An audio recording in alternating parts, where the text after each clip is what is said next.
The story of Sudama and Krishna is one that evokes the spirit of devotion, spirituality, and above all, friendship. Sudama was the earliest friend of Lord Krishna. They went to the same Gurukul, they were taught by the same Guru, they grew up together, and they were inseparable. The fact that Sudama came from a low-income family and Lord Krishna came from a royal background was not a deterrent to the friendship that they formed in years to come. With passage of time, the two friends grew apart.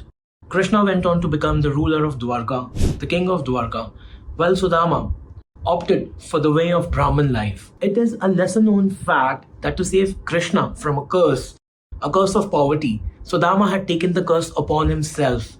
Such was their friendship. Such was Sudama's devotion towards Sri Krishna. There came a point in Sudama's life where he found it difficult to make ends meet or provide for his family, his children, his wife. And it was a very difficult time for his family. It was then that Sudama's wife tried convincing him to go to Dwarka, to go meet Krishna and seek his help and come out of the situation that they were in. But Sudama wasn't one who would seek favors from his friend, especially Krishna. He was a proud man, he was a humble man, and he was a true Brahmin. It took his wife a lot of convincing before Sudama actually agreed to go meet his friend. So, Sudama travelled by foot and he came to the palace of Dwarka.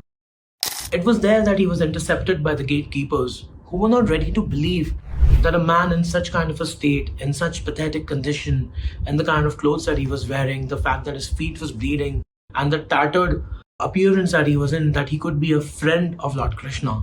Nevertheless, Sudama requested the gatekeepers to at least go convey to the Lord that his friend had come see him, was here to see him.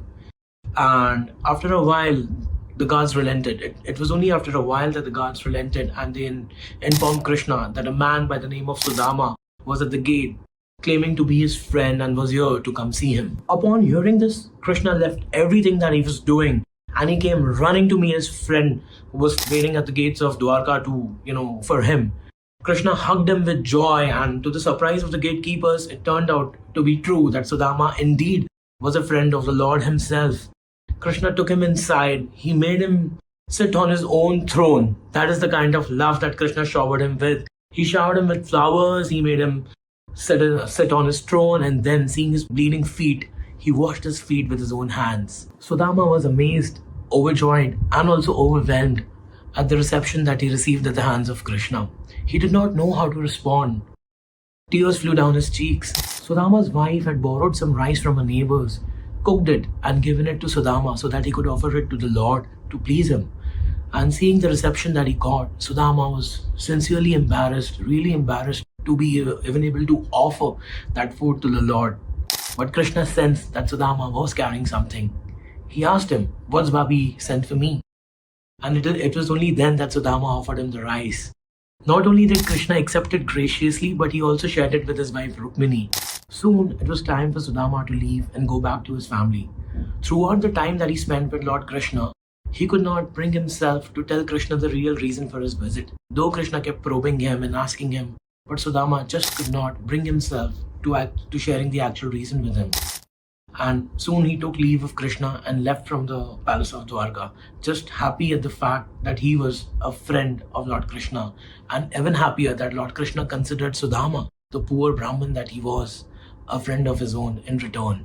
When Sudama left from the palace of Dwarka, he was simmering with multiple conflicting emotions. He was overjoyed, he was overwhelmed, and at the same time he also felt sad, for he was unable to share with Krishna the true purpose why he was really there.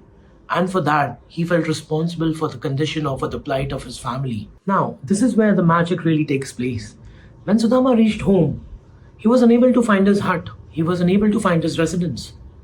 For his humble hut had transformed into a magnificent palace. But he knew not that this was his very own palace. It was only when he saw his children and his wife come streaming out of the palace to receive him is when the reality really sank on him and he understood what had transpired. His wife protested that he had asked the Lord for too much, and this isn't what she had asked for. All she had sought was basic help from Krishna to make ends meet, and she protested, that this isn't what she had asked for. Sudama fought hard to contain his tears. The moral of the story is that one need not tell Krishna what he or she wants, for Krishna already knows, And if you're deserving, and if one is deserving, Krishna will provide.